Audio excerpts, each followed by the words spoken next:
everybody. Hope you all enjoyed that Christmas special. But while I'm recording this, it's Christmas Eve. But by the time this comes out, it'll be day after Christmas. So it's a bit of a problem.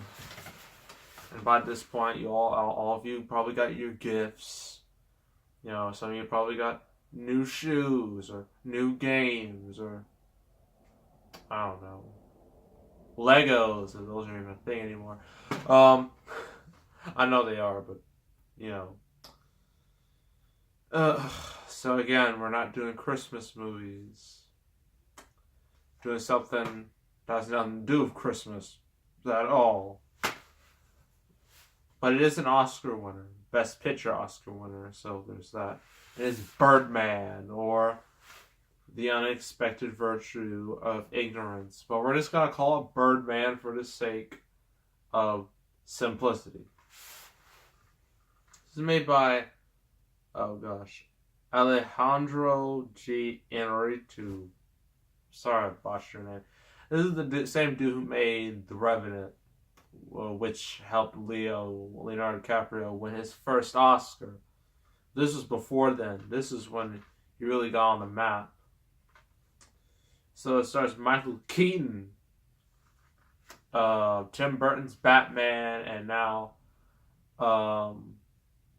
Spider-Man, the Vulture. So he has a real thing for playing superheroes based off flying creatures. Really weird, but this movie is almost like a commentary of his time as Batman in a way, because there's a lot of comparisons. So this character is Regan Tops, and he played Birdman, like I believe it was in the 90s, and they got like a trilogy, made hundreds of millions of dollars, probably billions. But then that happened, he faded away, and now he's doing theater. He wants to be a serious actor. He has this play. And, everything, everything's not good. I'm just going to read you this text. A little hard to read because it's small and it's in red against all this. And it's in smalls and black, which against all this red doesn't look good. So Michael Keaton delivers the best performance of his career. Yeah, he got robbed the Oscars. He should have won, but Eddie Redmayne, who played Stephen Hawking in the Theory of Everything, won instead, which is a shame.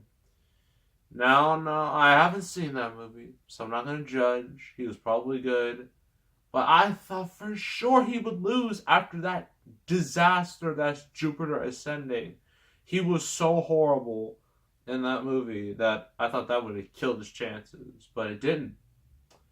And the same thing with like Julianne Moore, who won Best Actress that same Oscars. I thought her chances were done after Seventh Son, but nope. So even if you're in a bad movie literally weeks before the Oscars, it won't matter most of the time. So, let's see. So from co-writer / director Alejandro G. Inarritu, hope I got that right. When a has-been movie superhero, Keaton, risks everything for Broadway, he faces harsh critics, a deranged alter ego, his estranged daughter, Emma Stone, and a difficult stage star, Edward Norton. It also stars like Naomi Watts and Zach Galifianakis.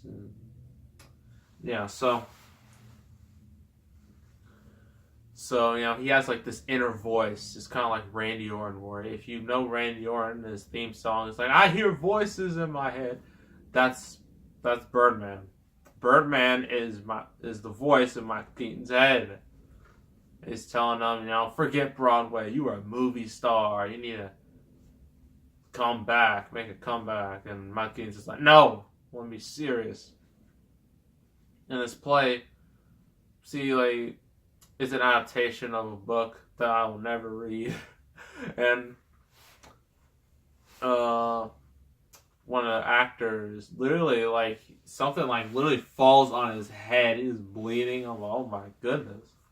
It happened out of nowhere too. So they replaced him with Edward Norton, who is a method actor at his worst. If you know method actors, you know they go above and beyond with things and they go too far. Jared Leto. But here he really goes real far. Because in the play, like he literally goes off script. He goes off script, complaining about things. In the play, there's a sexy time scene. You know how in plays, they fake it, or like they just do like certain movements that look like it. But Edward Norton is like, no, we're gonna do it legit, and she's just like, no, and I'm just like, because he wanted to feel more real. I'm like, wow, this guy is the biggest jerk ever. Hope he needs to get punched in the face soon. And then another one, this one's important, is where like Michael Keaton, like in his little play, he commits suicide. Of course he doesn't do it in real life. That's terrible. But he does it with like a fake gun. Everyone knows how plays work. If you know how plays work, you know they're fake props. You have to use a fake gun. If you use a real gun, well, that play's getting shut down. Edward Norton complained how it just looks like a toy. You need to use like a real gun to make it look more realistic. Yeah, and that comes to play in the ending of the movie. Just warning. Birdman has some weird things. Like Michael Keaton's character, he tends to have telekinesis and it can levitate somehow. Don't know how, but it's like it feels like dream sequences like mixed in with reality. Sometimes you can tell them apart. Other times you really can't. So, especially with the ending, you really don't know what's real or what's not. It's up for you to interpret. So yeah, and also this movie, it really looks like it was all in like one shot, like a one shot thing. I don't know how this man, Alejandro Giannaruto, I don't know how he managed to do that, but it looks. Well, I mean, there's a reason why this movie won Best Cinematography. If it didn't, we have serious problems, because it's amazing how he's able to do this all, like, it looks like the illusion of it all being in one take. It's quite incredible. Acting is amazing. Michael Keaton. I already said, man got robbed of an Oscar. Everyone's good. Edward Norton, Zach Galifianakis, Naomi Watts, Emma Stone. Now, a lot of people think Emma Stone, let's just say she goes up and down in terms of quality. I mean, for The Help, like every movie like The Help, this, La La Land, there's Amazing Spider-Man 2, there's an Aloha. So yeah, very, very inconsistent. When she does good stuff, she does good stuff. So at least there's that. Yeah, that's all I really have to say about Birdman. I'm not going to spoil the ending, because can't do that. So, from what I've seen, I'm going to give it a 9 out of 10. It definitely deserved to be Best Picture of the Year, in my eyes, for what I've seen. Shame Michael Keaton didn't win. Maybe he will another movie. Who knows? But speaking of Oscars, it's like a month away before we get official nominations.